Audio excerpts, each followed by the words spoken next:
On a crisp October afternoon, Queen Anne's County farmer Hans Schmidt is getting up close and personal with his combine, cleaning and clearing from top to bottom to remove all traces of the soybeans he just harvested so that he can move on to more soybeans.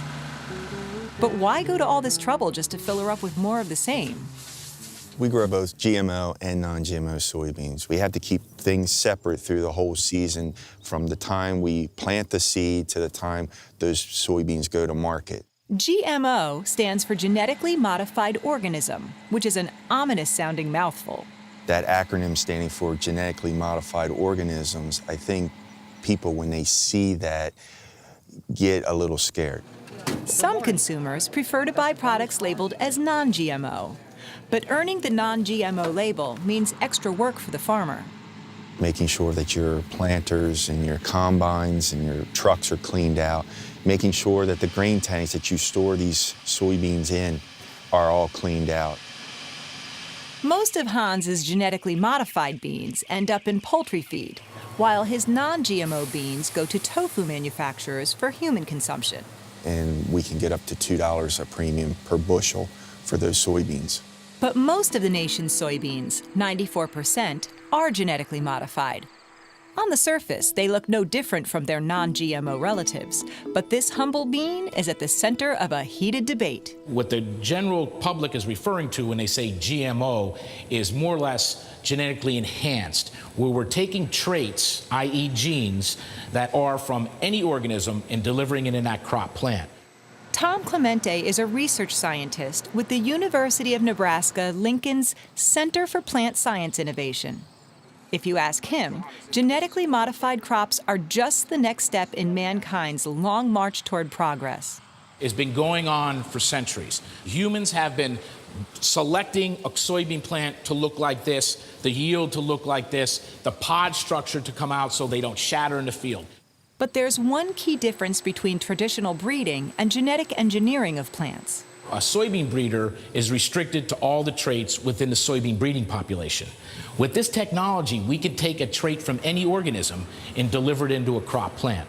To date, scientists have done things like insert bacterial DNA into corn to encourage pest resistance and give papayas a sort of built-in vaccine by adding a gene from a crop-killing virus. They also can turn off existing genes. In a GMO apple coming to the U.S. market in 2017, the enzyme responsible for browning has been silenced, meaning the apples look fresh for longer. Now with this technology, the limitation is the innovations within the human mind. So how does it work? Well, the most common method for making GMOs is called agrobacterium-mediated transformation. It uses bacteria to insert a new gene into the crop's existing genetic code. It exploits a natural capacity of a bacterium called Agrobacterium tumefaciens to take a gene from its own cell and deliver it into a plant cell. The process itself is actually pretty simple. Step 1, mix the new gene with the bacteria. Step 2, mix the bacterium with our plant cells, and that does the delivery of that new trait into the crop for us. In the conversation about genetic modification of food plants, the widely used herbicide Roundup comes up a lot. That's because some common GMO crops have been altered to become what's known as Roundup Ready. You can use Roundup on a GMO crop and not affect the soybeans. But if you use Roundup over a non-GMO soybean, most likely you're going to kill that crop. On a genetic level, the transformation from non-GMO to Roundup Ready is a small one. If soybean has 54,000 genes, it roughly has 54,000 proteins. The Roundup Ready technology is 54,001. But that single protein adds a new trait to the plant. In this case, resistance to the herbicide Roundup. That means Roundup can be sprayed on farm fields to kill weeds without harming the crop itself. And because that trait makes things like corn and soybeans easier for farmers to grow, it's considered an input trait. The traits are broken up in two broad classes: input traits, output traits. Input traits benefit the farmer, output traits benefit the consumer. These days, much of the lab's research has to do with output traits.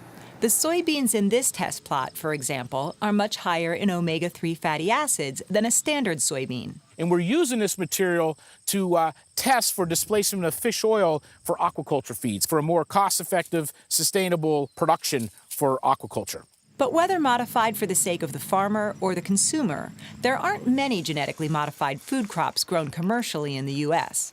As of 2015, 10. For some farmers, deciding whether or not to grow them often comes down to one thing. As a farmer, when I look at whether I'm going to grow GMO or non-GMO or even organic, to me, it's market-driven. But the market is fickle, and the public GMO debate is a constant back and forth over consumer safety concerns, environmental impact, and the expanding food needs of a growing global population. One problem both sides can agree on is the need for education, especially since the lack of understanding is something food manufacturers often take advantage of. You may get a product that says this bread is, made from wheat that's non-GMO. Well, there isn't any GMO wheat out there. The surest way to avoid being duped: do your homework and decide for yourself.